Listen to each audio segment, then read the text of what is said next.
Why don't we start with a certain quarterback who was with the Las Vegas Raiders, and he's found himself a new home in Derek Carr. Why don't you tell us all about it? I mean, who dat? Because Derek Carr has signed for the New Orleans Saints, and I really hope that works out for him. He's finally got a stable organization, and I'm really happy for it. We rate Derek Carr on this show. I speak for myself there. I think you do as well. Yeah, absolutely. I rate Derek Carr. He's a solid player. He always played his best games against the Broncos. That did my head in. But he is an absolutely solid player. And I think it's a good upgrade. I was actually talking to Jake today about it. And he said he thinks it's an upgrade, being a Saints fan. He doesn't think it's as much of an upgrade as I think it is. I think he's just pumping the brakes slightly. Also because the Saints are in cap hell once again. With this one, they had how many millions over the cap?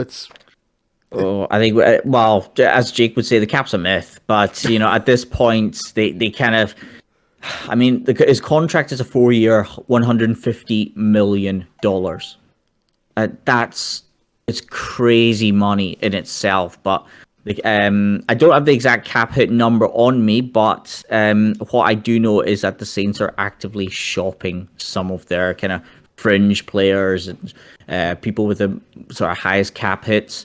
I mean, the thing about Derek Carr is that he brings experience, but I think the Saints could have got maybe slightly better as well. There is a couple quarterbacks that you could argue would be available. I don't like how Carr left the Raiders. He was so long at the organization. It was we already know what our opinions on the organization there are. Yeah, they did seem to sort of do him dirty there towards the end of the season. So I don't blame him. Basically just giving up, saying, "Right, I'm not going to be traded. You're not going to get anything for me. We're done. I'm out." Yeah, I get that. Well, yeah, I mean, it's hard to pay for true loyalty. And I think what he's shown the Raiders over the years, I mean, they moved location, the ownership, the joke of ownership there, the scandals being hit left, right, and center, and then just topple off, they hired Josh McDaniel. So that's a real kick in the teeth right there. And just that'll set any franchise back. It will. Yeah, but back to the Stone Age was even harsh for them. That was just... Yeah, the thing is, I think Derek Carr's going to a good place for the Saints. We know their defense can play. Sometimes it's hot and cold, but they've got some really good playmakers there. One thing I did hear is that they might, you mentioned it, maybe shipping some of the big name players. Michael Thomas might be a casualty for cap. That would be pretty bad. But the young guy they've got there, I forgot his name, Chris Olave, great player.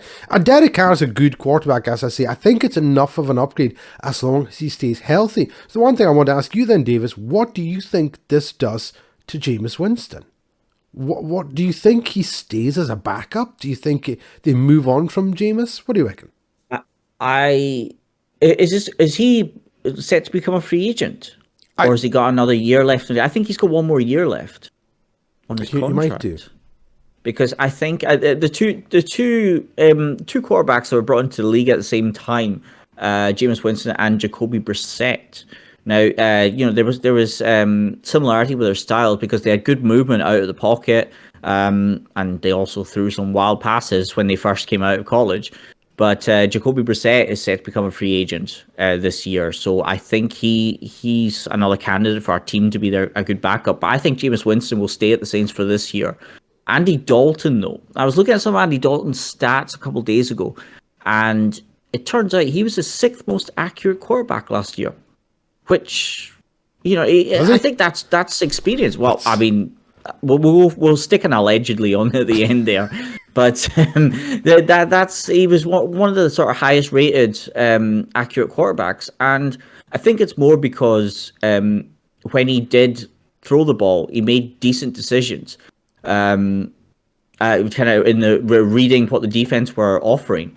The only thing is, so at some of the bigger moments in the season, he didn't show up when he really needed to. I think that was the difference. So he was pretty consistently good.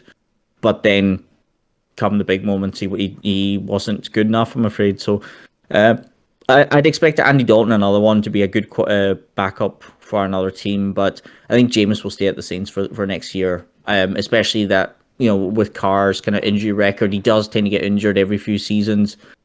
So I think the safest thing for the Saints would be to keep Jameis Winston, but I think their they've got about 30 to 40 million in dead cap space before free agency. So yeah, they've got pretty serious cap issues. They're going to have to restructure a few contracts as well, which is fine. I'm not against that at all.